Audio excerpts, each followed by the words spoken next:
So for the last part of today, or for this week's lectures, we're going to talk about the period and fundamental period of a trigonometric function. That's slightly different. We have to look a bit at the graph of the function rather than doing real computations, but it's also a very fundamental concept. And so let me maybe start by making a drawing here.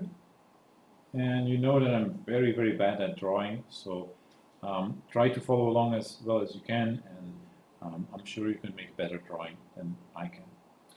So we haven't really talked about graphing functions and all of that, but we've calculated, and we'll do everything for sine here. We've calculated the value of sine for a number of inputs, so we'll use that to figure out what the sine curve looks like. We know that sine of 0 is 0. For pi over 6, we know that the value of the sine is 1/2. For pi over 4, we know that it's roughly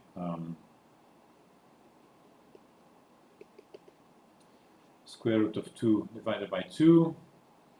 For pi over 3, it's, I should have drawn this a bit longer, extend that a bit, it's square root of 3 divided by 2, and then for pi over 2, that's the last value that I'll put on here, it's 1.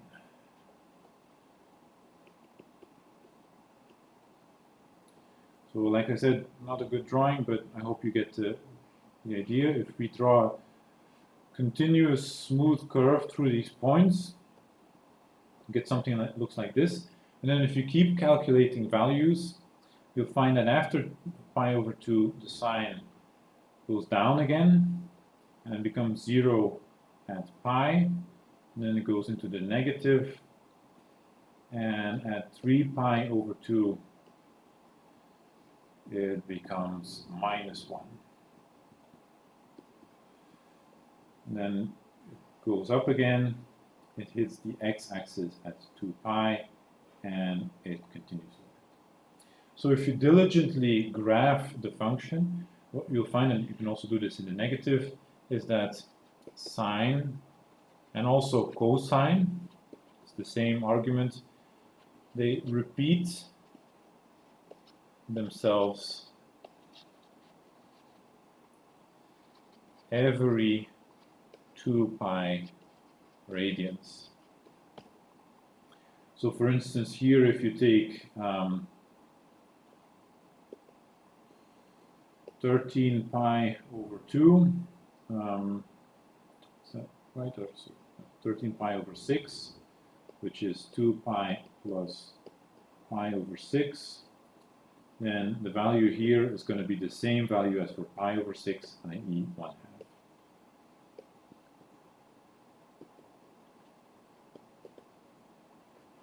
The functions repeat themselves every 2 pi.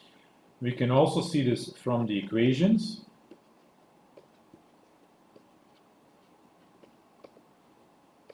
We know that sine x plus 2 pi is sine x, and also cosine x plus 2 pi is cosine. And this is true for all values of x. And what that means in mathematical terminology is that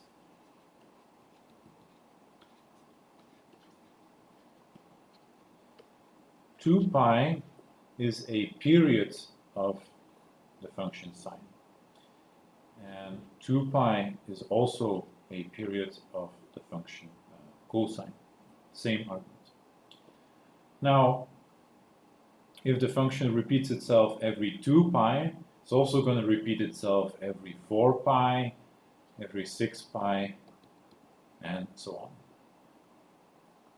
So before we tackle that, let's formally define what a period is. So definition, number p is a period of a function f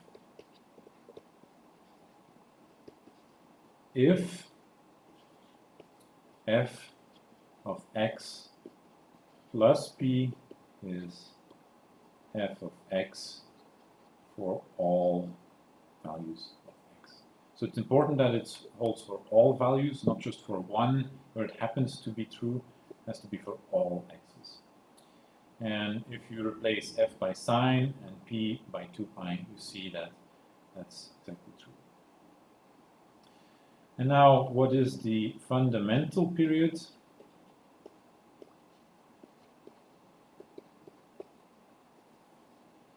Fundamental period is the smallest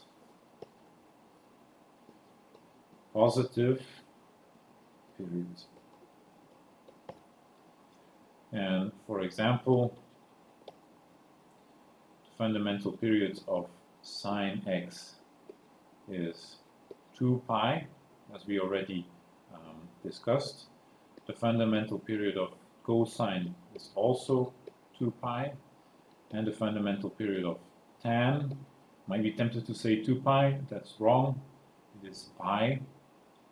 If that's a little bit counterintuitive, think about, we have a trigonometric formula that says that tan x plus pi is equal to tan x for all x.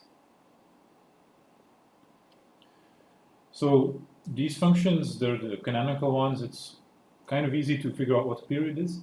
Let's do a slightly more difficult example here. And then we'll call it a day. So I'll squeeze this in.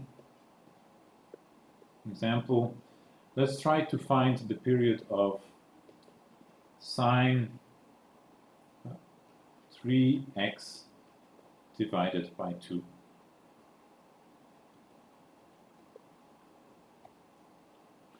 So don't have to graph that, you don't have to do too much calculations.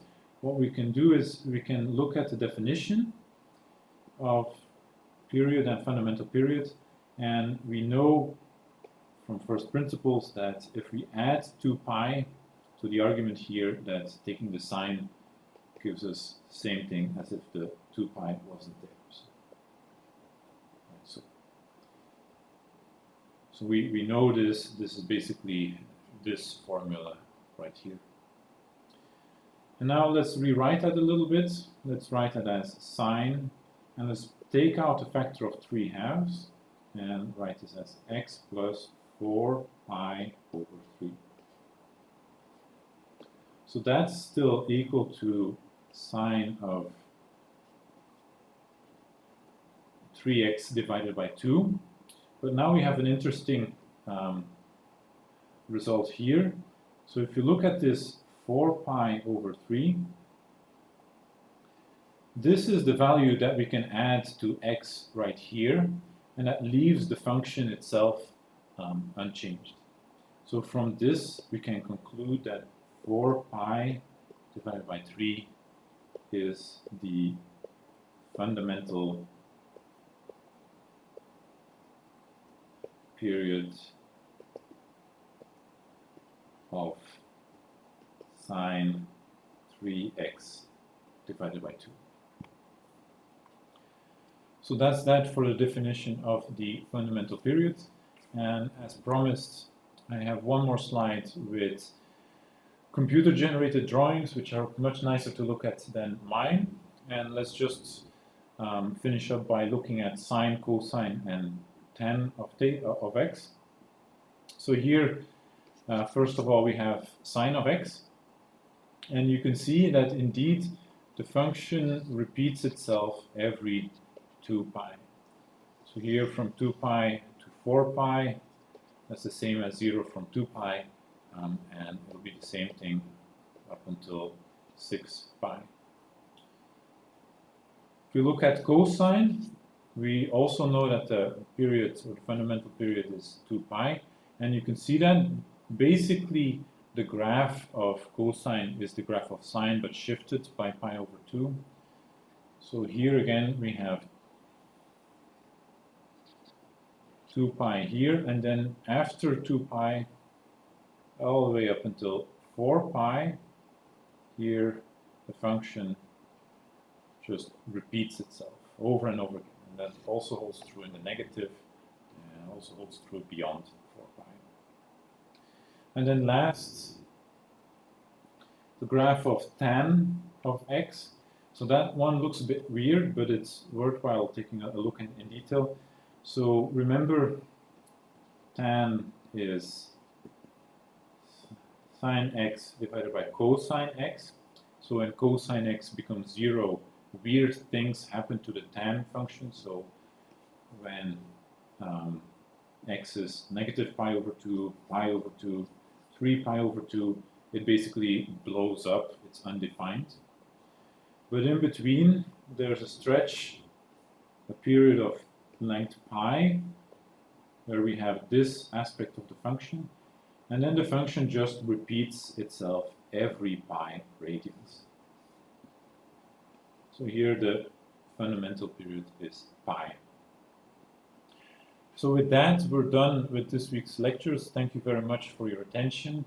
Want to finish with one concluding comment. When we worked through the examples of the trigonometric formulae, that was relatively straightforward in the sense that we always knew what problem or what formula to use to attack a given problem.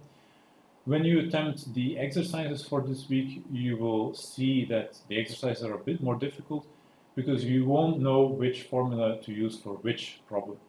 So I would encourage you to spend a lot of time, or maybe a little bit more time, on the exercises this week to really get a feel for the trigonometric formulas and the concepts that we've expounded upon in this lecture. And as always, if you have questions, you can email them to me or to the TAs, and thank you very much.